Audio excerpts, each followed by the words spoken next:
हरिः ॐ गणानां गजाननं भूतगणादिसेवितं पकित्थजम्बोफलचारुभक्षणम् उमासुतं शोकविनाशकारकम् नमामि सर्वाङ्गमङ्गलम् नारायणं नमस्कृत्यं नरं चैव नरोत्तमं देवीं सरस्वतीं व्यासं ततो जयमुदीरये।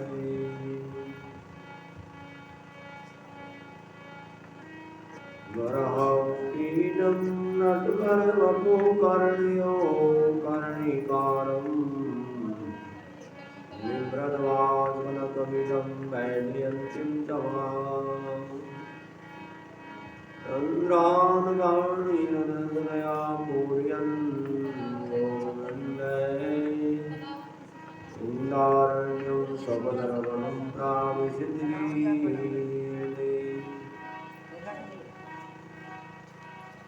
वन्दे देवमापदिं सुरगुरुं वन्दे जगत्कारणं वन्दे वन्दनभूषणं मृगधरं वन्दे पशूनां बलिम्।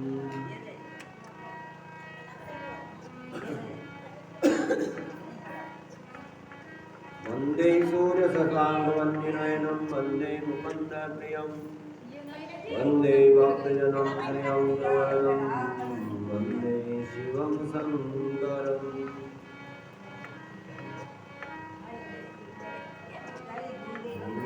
नमो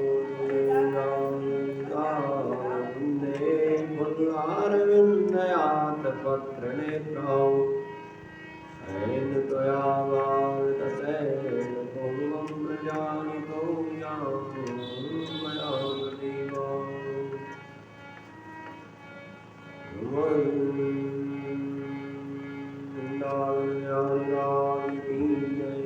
सच्चे दरबार की नमः पार्वती पतये हर हर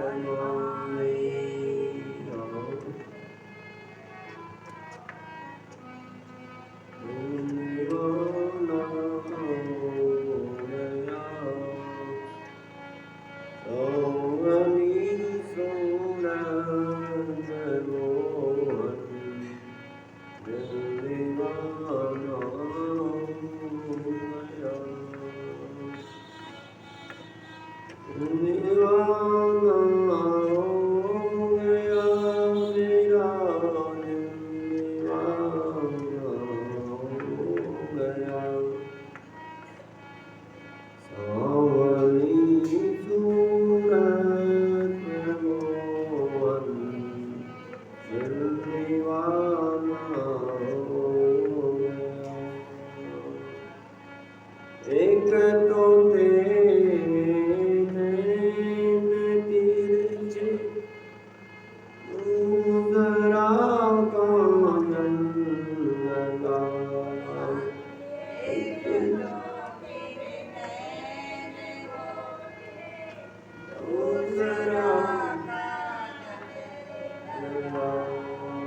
तीसरा नजरे मिलाना निवाना हो गया तीसरा नजरे मिलाना हो गया सावनी सूरत मोहनी दीवाना हो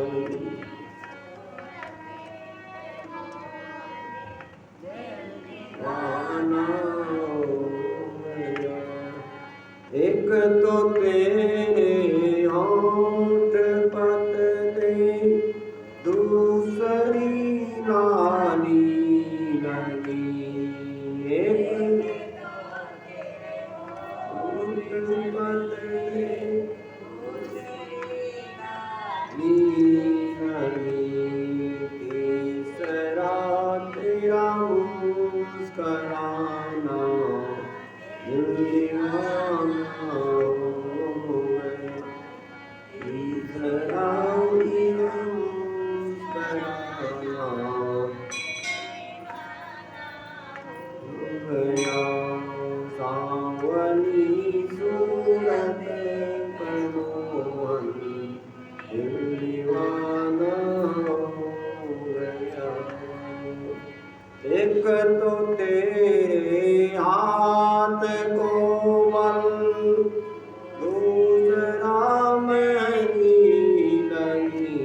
होए।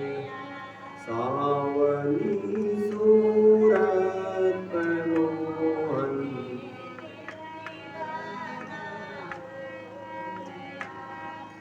मेरा दिल दीवाना हो गया, दिल दीवाना हो गया।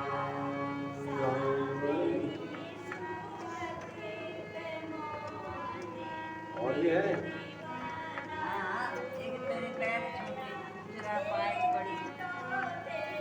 पैर छोटे दूसरा पायल लगा, एक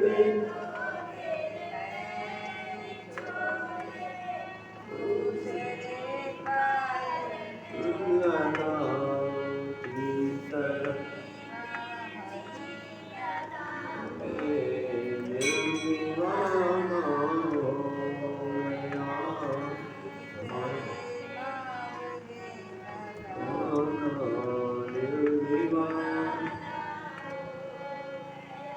सावनी सूरत पे मोहन दिल दीवाना हो गया।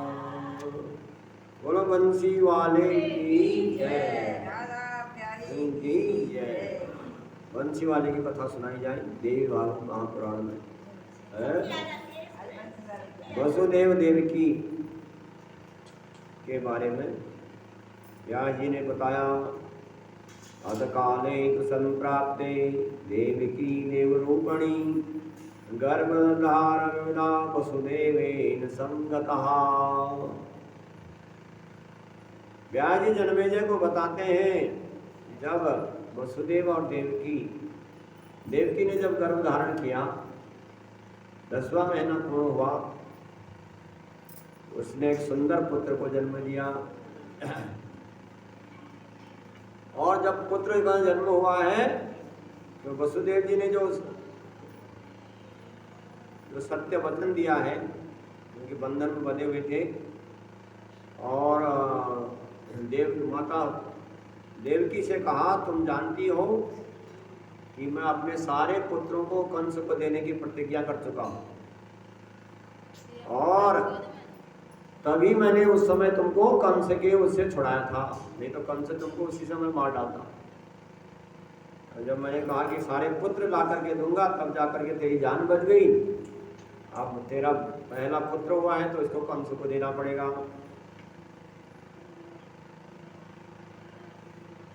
यद्यपि मैं जानता हूं कि अब कंस इसको मार डालेगा, किंतु मनुष्य को अपने कर्मों का फल अवश्य भोगना पड़ता है। कोई भी जीव अपने प्रारब्ध कर्म लेकर के आता है, कितना जीना है कितना मरना है। देवकी ने कहा, स्वामी मैं भी जानती हूँ कि मनुष्य को पूर्व जन्म का कर्म का फल भोगना पड़ता है, तो अन्य चीजों से पापों की प्रायश्चित हो जाता है, तीर्थ करने से, दान करने से, तप करने से।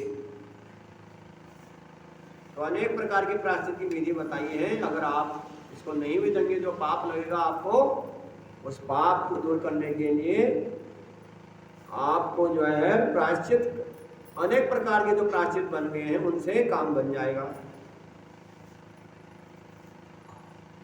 तो ब्रह्म हत्या करने वाले, सोना चुराने वाले, शराबी, परपत्नी गामी, दुराचारी, महान पापी जो है, वह भी यदि 12 वर्ष प्रायश्चित कर ले तो उसके सारे पाप नष्ट हो जाते हैं। तो इसलिए कहती है, तब यदि साधारण मनुष्य व्रत का पालन कर रहे तो पाप मुक्त हो सकते हैं या नहीं। मेरा तो विचार है कि प्रयत्न से प्रत्यक्ष सिद्धि प्राप्त हो जाती है। अभी अभी बच्चा उत्पन्न हुआ है, क्योंकि अभी तो इसकी उत्पत्ति हुई है, और किसी के अच्छे के लिए अगर झूठ बोल दिया जाए, कहीं कहीं झूठ बोलने से अगर फायदा हो जाए तो उसका बुरा नहीं मानते, उसको पाप नहीं मानते। तो वसुदेव जी कहने लगे कि सुनो, मैं एक बात बता रहा हूँ देवकी से। कहते हैं कि उद्यम खलम कर्तव्यम फलम देववसानुगम ते विदानीय कर्माणि संसाते पुराविदः। तो एक ये तो मानता हूं कि मनुष्य को प्रयत्न करना चाहिए बचने के लिए, किंतु उसका फल तो देव के अधीन ही रहता है। 3 प्रकार के कर्म बताए गए हैं। एक संचित कर्म जो इकट्ठे किए कर्म है, और दूसरा प्रारब्ध कर्म है। एक तो संचित है जो इकट्ठा करेंगे जैसा जैसा कर्म करेंगे, एक है प्रारब्ध जैसे पहले प्रारब्ध में लेकर के आए हैं, और तीसरा जो हम कर्म कर रहे हैं जो आगे के लिए बनेंगे, जो अभी बीज बोएंगे उसको आगे का फल देंगे वो। तो ये 3 प्रकार के कर्म होते हैं। संसार में रह करके जो प्राणी बुरा कर्म करता है वह बीज बन जाता है। बुरा काम करेंगे तो वह बीज बन करके हमको फल देगा आगे उस बुरे का। तो बहुत समय तक जन्म जन्मांतर के बाद भी कर्म के बीज बने रहते हैं। जीव पहले तो शरीर त्याग करके, जो बुरे कर्म करता है शरीर त्याग करके पहले तो नरकों में जाता है कर्मों के अनुसार, और जब उसका जन्म होता है तो दुष्कर्म करने वाले को यातना देह प्राप्त होती है, और पुण्यात्मा व्यक्ति को स्वर्ग जाकर के अनेक सुख भोगने को मिलते हैं। नरक में बहुत से कष्ट हैं। तो इस प्रकार नरक का उपभोग समाप्त होने पर जब मनुष्य को पुनः जन्म लेना पड़ता है तो उसके पाप कर्म का फल बना रहता है, पापी का, वह छोड़ता नहीं। तो कहते हैं प्रारब्ध कर्म का नाश हो जाने पर उन्हें भोग लेने के बाद हो सकता है, अन्यथा नहीं है। इसलिए तुम्हारे इस पुत्र को तो कंस को देना ही पड़ेगा, पहुंचाना ही होगा है। और यदि तुम झूठ बोलोगी तो बात बिगड़ जाएगी, और संसार में बड़ी बदनामी होगी कि वसुदेव कभी झूठ नहीं बोलते। इस अनित्य संसार में कहा कि अनित्य ईश्वर संसारे धर्मसारे महात्मनः देवाधीनम ही सर्वेषां मरणम जननम तथा। वसुदेव जी देवकी से कहते हैं, हे देवकी, इस अनित्य संसार में महापुरुषों का एकमात्र धर्म ही है सब कुछ। सबका जीवन मरण सदा देव के अधीन रहता है, अपने हाथ में नहीं रहता, विधाता के हाथ में रहता है। इसीलिए किसी भी प्राणी को शोक नहीं करना चाहिए। कोई मर जाए, कोई जीवित ना हो जाए, इसके प्रति किसी को शोक नहीं करना चाहिए। सत्यम यस्यं गतम कांते व्यर्था दैवस्य जीवितम यह लोके गतो यस्मात् परलोके कुतस्ततः। कहते हैं इस संसार में जिसके शरीर से सत्य चला जाए उसका जीवन ही बेकार हो जाता है। जिसका इस लोक बिगड़ गया उसका परलोक बिगड़ गया। तो ये बच्चा देवकी से कहने लगे, मुझे दे दो, मैं कंस को दे आऊं, और जो जैसा भी होगा कल्याणी होगा। मनुष्य का कर्तव्य हो, सुख हो दुख हो, बराबर भलाई का काम करते रहना चाहिए।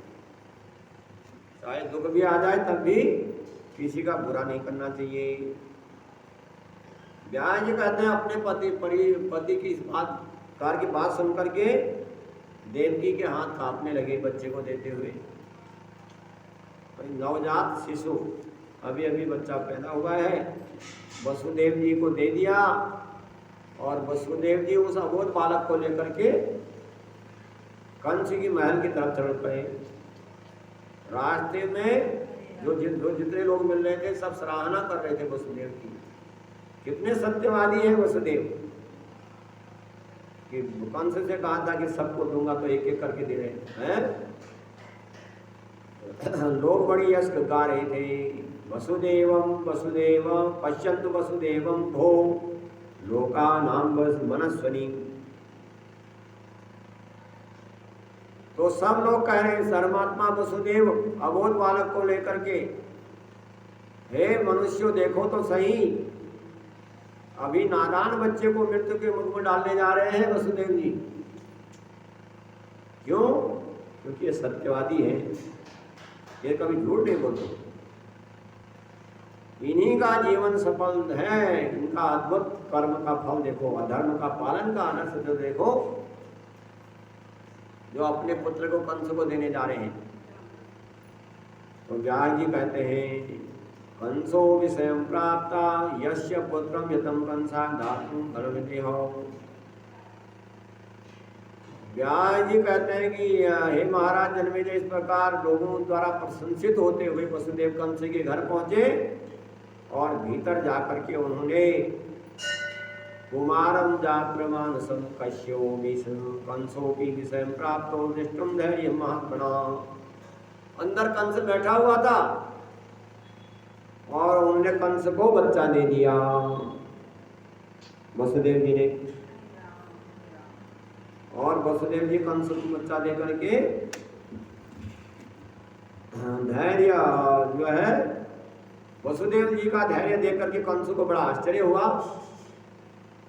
बालक को हाथ में लेकर के मुस्कुराते हुए कंस ने कहा वसुदेव जी आप धन्य हैं, इस प्रकार एक नए नवजात पुत्र को समर्पण करते देख करके मुझे आपका महत्व पता चल गया कि आप कितने सत्यवादी हैं, कितने बड़े विद्वान हैं, ये सत्य में बने हैं। कहा कि मम मृत्यु न चायं वे गिरा प्रोक्तम चाष्टमहो न हंतव्यो मया कामं बालो यातमे गृहम्। कंस कहने लगा वसुदेव जी आप कभी झूठ नहीं बोलते, मेरे को भी पता हो गया आज। और कहता है कि किंतु ये मेरा को शत्रु नहीं है जिसको आप दे रहे हैं मेरे को, क्योंकि आकाशवाणी ने तो 8वें बालक के द्वारा मृत्यु बताई है, मैं इसको नहीं मारूंगा, आप घर ले जाइए, इसको आप घर ले जा सकते हैं। अष्टमस्तु पदातव्यो यस्तु त्वया पुत्र महामते इत्युक्ता वासुदेवाय ददासं खलु सहसि सोमौ। अब जो है इस प्रकार से जब 8वां पुत्र उत्पन्न हो जाएगा तो आप उसको यहाँ लाइएगा, मेरे को पता है कि आप अवश्य लाएंगे। वसुदेव जी से ऐसा कह करके उस दुष्ट कंस ने तत्काल बालक को लौटा दिया। राजा कंस ने कहा ये बालक अपना घर जाए, बड़ा हो जाए तो सब से रहे, इसलिए मेरे को कोई नुकसान नहीं। वसुदेव जी खुश हो गए, अपने घर की ओर चले गए। और वसुदेव जी के चले जाने पर कंस ने अपने मंत्रियों से कहा कि देवकी के 8वें पुत्र से मेरी मृत्यु होगी, लिखी है, किंतु मैं पहला शिशु को क्यों मारूं, मैं हत्या क्यों करूं, ये पाप क्यों कमाऊं मैं अपने जीवन में। तो सभी ने कहा बहुत महाराज आप बहुत बढ़िया बात कर रहे हैं। मंत्री लोगों ने धन्यवाद किया और तब कंस की अनुमति लेकर के सब मंत्री अपने घर चले गए और नारद मुनि पहुंच गए। उनके जाते ही कंस के पास नारद मुनि पहुंचे और कहते हैं कि अभ्युत्थानम अर्घ्यपाद्यादि चकारो। जब पहुंचे हैं नारद जी तो कंस ने उनका बड़ा स्वागत किया है, हाथ पैर धुलाए और पीने के लिए पानी दिया, पंखा किया। नहीं चढ़ाते पंडित जी, शाम को मुझे 100 रुपए खुले देना, कंस मैं पैसे लाऊंगी। तो इस प्रकार से कंस को जो है कंस का बड़ा स्वागत किया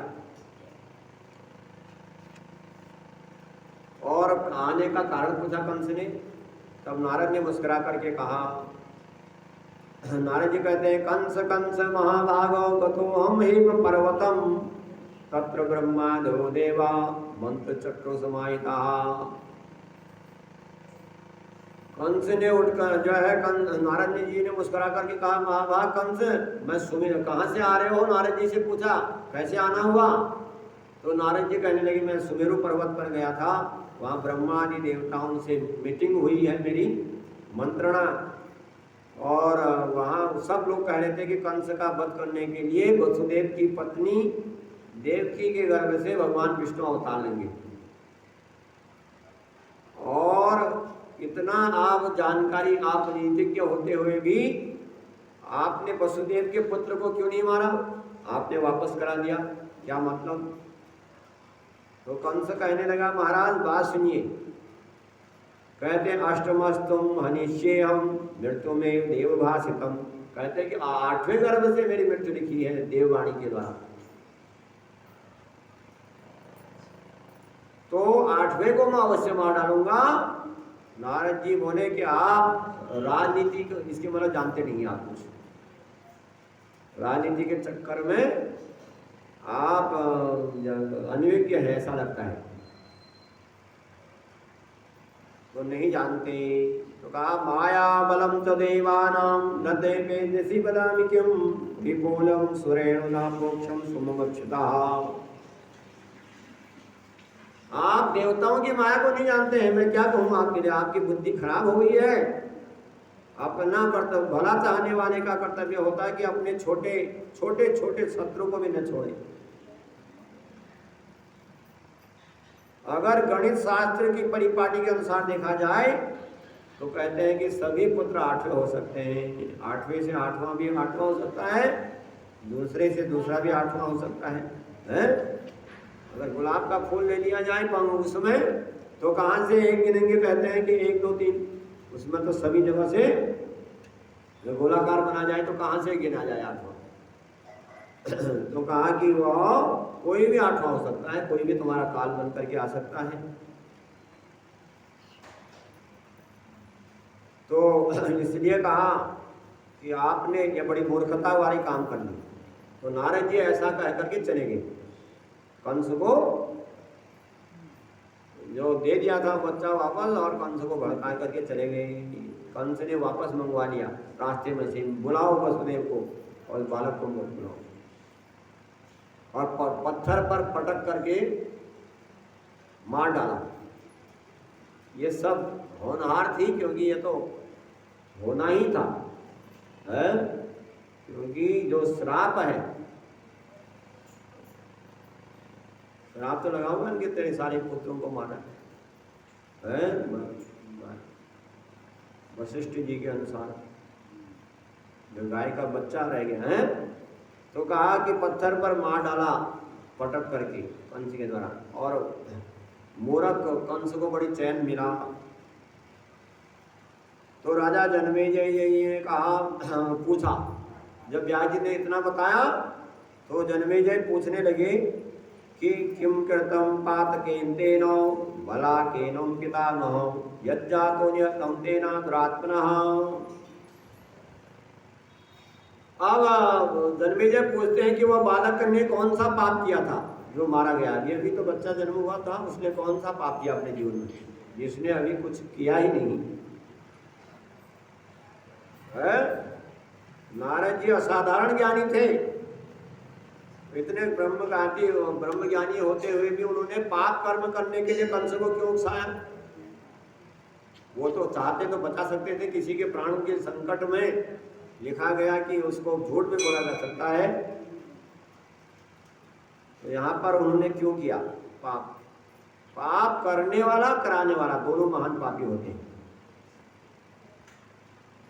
और उस दुष्ट कंस को नारद जी ने क्यों प्रेरणा दी मारने के लिए? इस विषय में जनमेजय ने पूछा, ये प्रश्न का उत्तर दीजिए, विस्तार से बताइए। तो व्यास जी बताने लगे, कहते हैं, नारदम कौतुको प्रेक्षी सर्वदा कलह प्रिय देव कार्यम आगर्थम सचकार। तो व्यास जी कहते हैं, नारद जी तो देवताओं का कार्य करने वाले हैं, देवताओं के दूत हैं। तो नारद जी को लड़ाई कराना बहुत पसंद है, और दूसरा उन्होंने ऐसा काम रच दिया, और नारद जी को झूठ बोलने की इच्छा बिल्कुल नहीं थी, क्योंकि वह सत्यवादी थे और देवताओं का कार्य करने के लिए कुछ भी कर सकते हैं। तो इस प्रकार से कहते हैं, सुनो राजन प्रवक्ष्यामि तेषा सापस्य कारणम। इस प्रकार कंस ने देवकी के 6 पुत्रों को एक एक वर्ष के अंतराल के बाद मार डाला पत्थर पर। पूर्व काल के श्रापवश, जो पूर्व जन्म का श्राप के कारण 6 बालक जन्म पाते ही मार डाले गए थे, उसके श्राप का कारण तुमको फिर बता देता हूं, क्यों मार डाले गए थे बता रहा हूं। कहते हैं, स्वयंभू मनवंतर में महर्षि मरीचि के 6 पुत्र उत्पन्न हुए।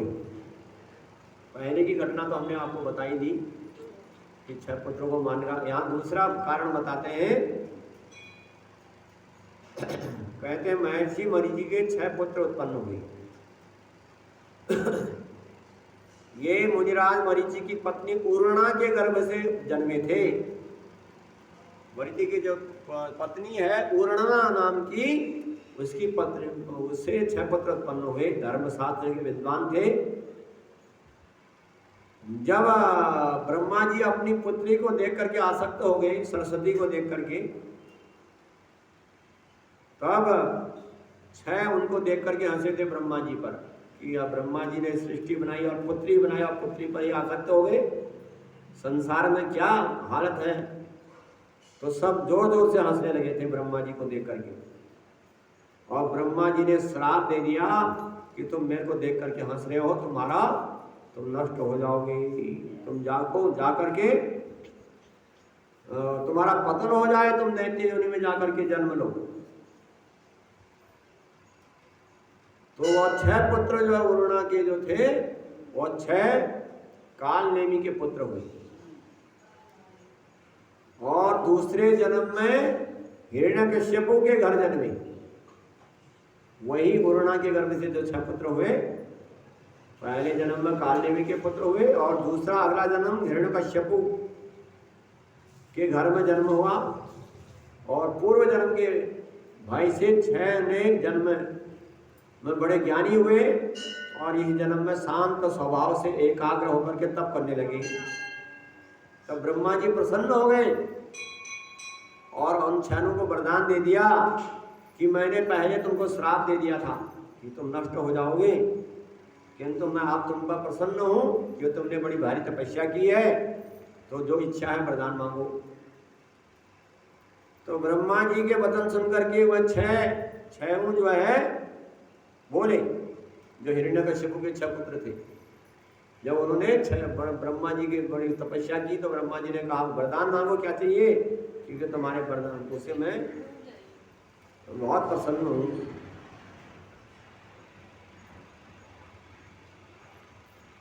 तो उस समय तो कहते हैं,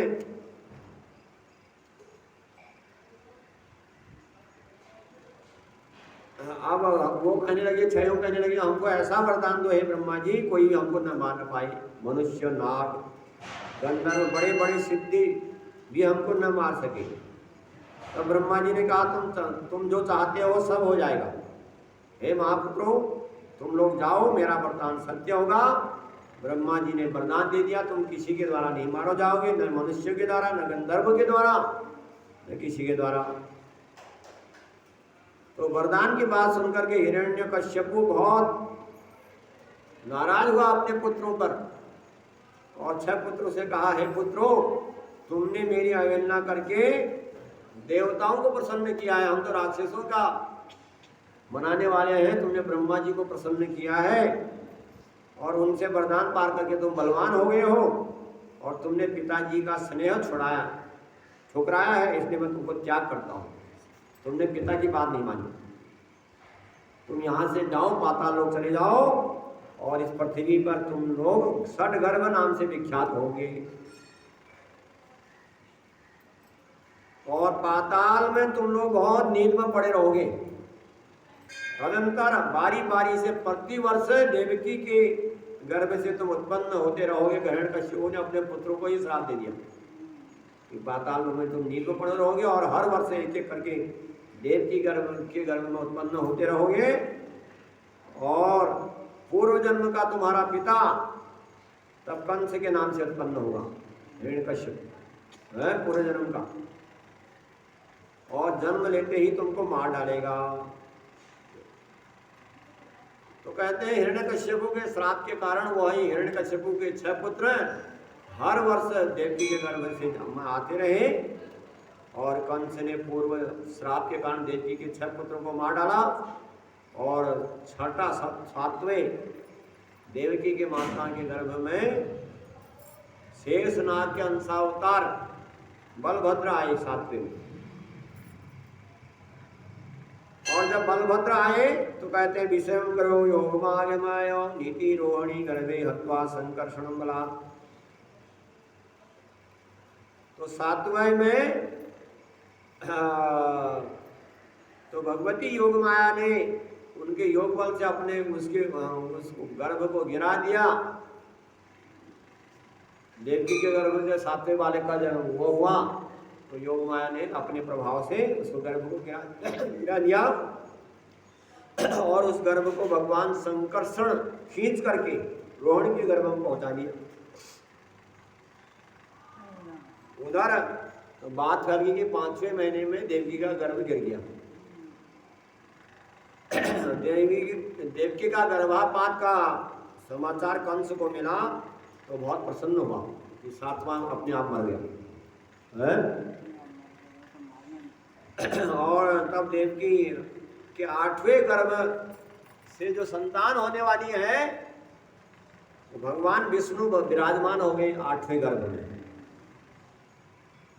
देवताओं का कार्य सिद्ध करना था, पृथ्वी का भार उतारना था, तो इसलिए 8वें राजा जनमेजय ने पूछा। जनमेजय वाचो, जनमेजय कहते हैं कि देवकी उपवार वसुदेवं काश्यपांसो शेषाचंदना भवत हरयान तद्वा प्रोक्ता भवता मुनिसत्तमः। राजा जनमेजय जी कहते हैं कि आप पहले बता चुके हैं व्यास जी कि कश्यप के अंश से वसुदेव का जन्म हुआ। कश्यप अगले जन्म में वसुदेव बने और उनकी पत्नी अदिति देवकी बनी, और शेष जो है शेषनाग बलराम जी और साक्षात नारायण भगवान कृष्ण थे। तो आप ये बताइए कि अन्य लोगों में से किसी देवता के अंश से किसका जन्म हुआ था? कश्यप के अंश से तो वसुदेव का जन्म हुआ, भगवान विष्णु के अंश से श्री कृष्ण का जन्म हुआ, शेषनाग के अंश से बलदेव जी का जन्म हुआ, और देवताओं का जन्म कैसे हुआ? और भी बताइए। व्यास जी कहते हैं राजन, देवताओं और दैत्यों में जो अंश संसार में विख्यात हैं उनको संक्षेप में बता रहा हूं। वसुदेव कश्यप हैं और अदिति देवकी बनी, और बलदेव से ये तो भगवान नारायण के छोटे भाई जो नर थे वो अर्जुन के रूप में जन्मे थे, और युधिष्ठिर जैसे कश्यप वसुदेव जी बने ऐसे ही युधिष्ठिर ही धर्मराज बन गए। और जो भीमसेन थे वह अगले जन्म में जो है वायुदेव बने, और दोनों अश्विनी कुमारों के अंश से जो माद्री के 2 बलवान पुत्र उत्पन्न हुए नकुल और सहदेव, अश्विनी कुमार के अंश से बने नकुल और सहदेव। अश्विनी कुमार ही नकुल और सहदेव के रूप में उत्पन्न हुए। सूर्य भगवान ने अपने अंश से कर्ण को जन्म दिया, और महाराज विदुर धर्म के अंश थे। द्रोणाचार्य बृहस्पति के अंश थे, और उनका पुत्र अश्वत्थामा शिवजी के अंश से पुत्र उत्पन्न हुआ था। राजा शांतनु समुद्र के अंश थे, और उनकी पत्नी गंगा जी, शांतनु की पत्नी जो है गंगा जी के अंश से उत्पन्न हुई थी। तो शांतनु की एक पत्नी का नाम गंगा जी भी है। पुराणों में प्रसिद्ध है कि महाराज गंधर्वराज के अंश से देवक का जन्म हुआ था। भीष्म पितामह 8 वसुओं में से एक थे जिन्होंने जो है वशिष्ठ की गाय चुराई थी। वही अगले जन्म में 8 वसुओं में से 8वें वसु बने भीष्म पितामह। और अरिष्टनेमी कंस जो कंस के ही अंश थे धृतराष्ट्र, दुष्ट के अंश से दुष्ट ही का जन्म हुआ है। और कृष्ण पुत्र पद्युम्न सनत कुमार के अंश थे और राजा द्रुपद वरुण देव के उससे उत्पन्न हुए थे। और भगवती द्रौपदी भगवती लक्ष्मी के अंश थी, साक्षात लक्ष्मी थी द्रौपदी। और द्रौपदी के 5 पुत्र विश्वदेव के वंश थे, कुंती सिद्धि की और माद्री धृति की और गांधारी मति की अंश थी। भगवान की सब पत्नियां स्वर्ग देवताओं की रमणियों के अंश से उत्पन्न हुई थी और इंद्र के भेजे हुए सब दैत्य द्वापर युग के राजा हुए। इंद्र ने जो दैत्यों को भेजा वह द्वापर युग में राजा बने। शिशुपाल हिरण्यकश्यपु का अंशावतार था। और इस प्रकार से कालनेमी का अंशावतार कंस, बलि का पुत्र अंशावतार अरिष्ट हुआ जिसने वृषभ रूप जो बैल का रूप धारण किया था और भगवान कृष्ण के हाथों मारा गया था। राजा बलि की पुत्री पूतना है, दीति का पुत्र अरिष्ट कुवल्या पीड़ हाथी हुआ और राजा बलि की पुत्री थी पूतना।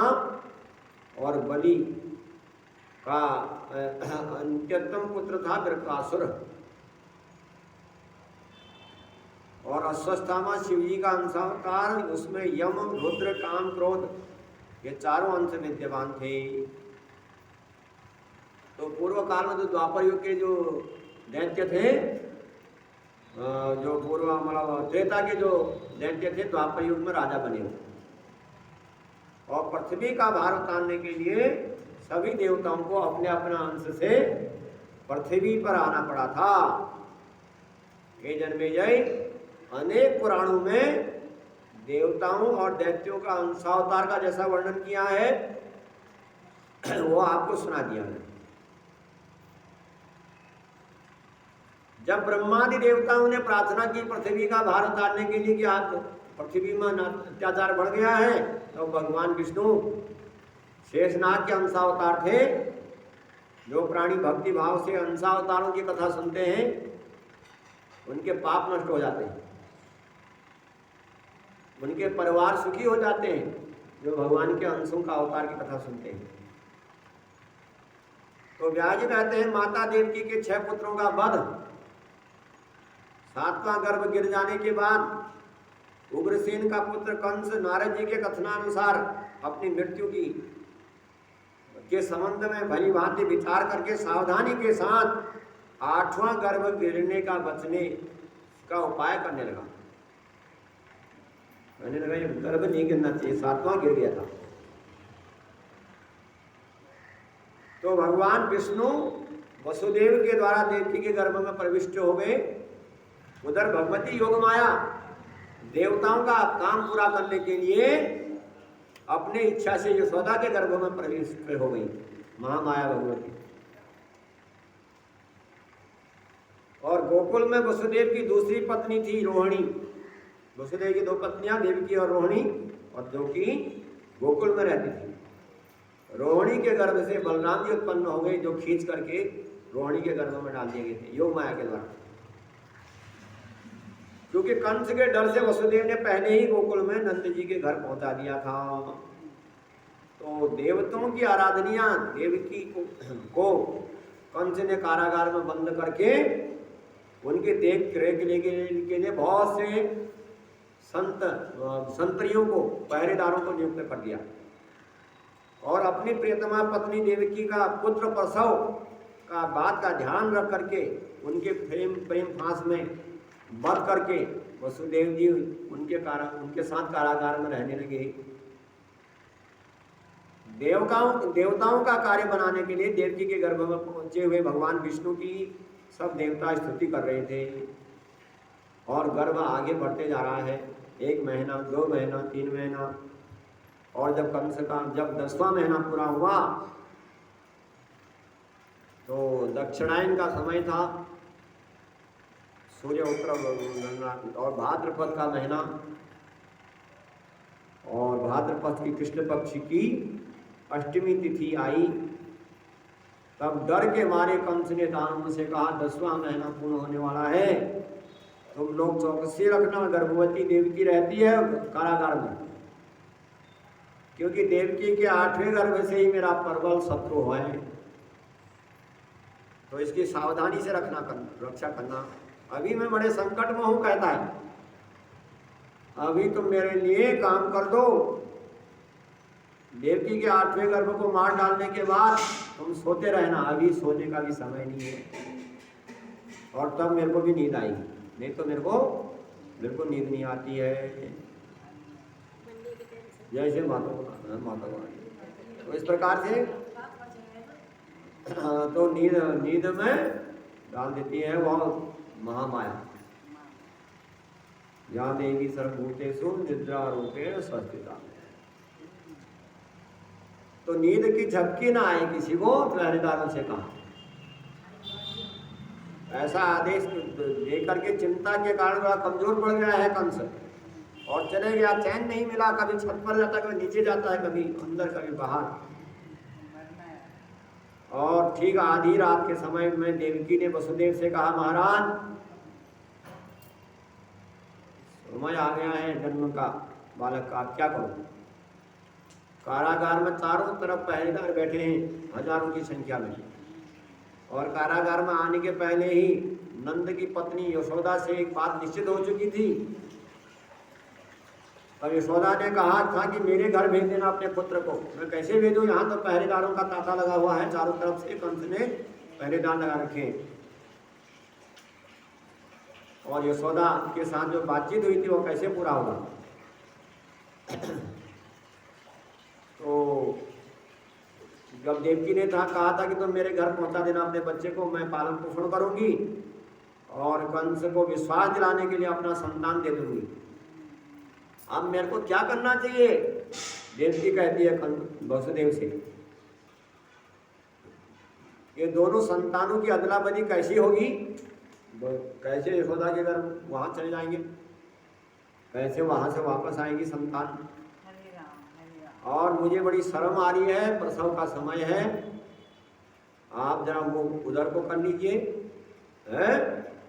और कुछ नहीं किया जा सकता है, एक ही कमरा है, एक ही कमरे में है, और समय भी आ गया है प्रसव का, आप अपना मुख उधर को करिए। तो ठीक आधी रात्रि के समय का समय था। देवकी ने उसी अर्ध रात्रि के समय में एक अद्भुत पुत्र को जन्म दिया, और देवकी चकित हो गई। बोलो कृष्ण कन्हैया लाल की जय। इस प्रकार से उसके बाद जब बालक का जन्म हुआ है तो उसने कहा कि अपना मुख इधर पकड़ लो, एक बार बच्चे का मुख देख लो, फिर देखने को मिलेगा कि नहीं मिलेगा पता नहीं है, बड़ा दुर्लभ हो जाएगा इसके बाद दर्शन होना। एक बार देख लीजिए अपने पुत्र का मुख। वसुदेव जी चिंताकुल हो गए, सोचने लगे कौन सा उपाय करूं कि यह बच्चे का नष्ट न हो पाए, और इसी चिंता से बहाल हो रहे थे। आकाशवाणी हुई, वसुदेव इस बालक को गोकुल में पहुंचा दो, और मैंने सभी पहरेदारों को नींद में बेहोश कर दिया। आकाशवाणी हुई, देवी भगवती जो निद्रा देवी है उसने आकाशवाणी से कहा कि अभी पहुंचाओ, मैंने सबको बेसुध कर दिया है, अब फाटकों को खोल दिया है और जंजीरें सब खोल दी गई है मेरे द्वारा, और इस बालक को नंद के घर छोड़ करके वापस जो यशोदा के गर्भ में भगवती योग माया है उसको उठा करके ले आओ।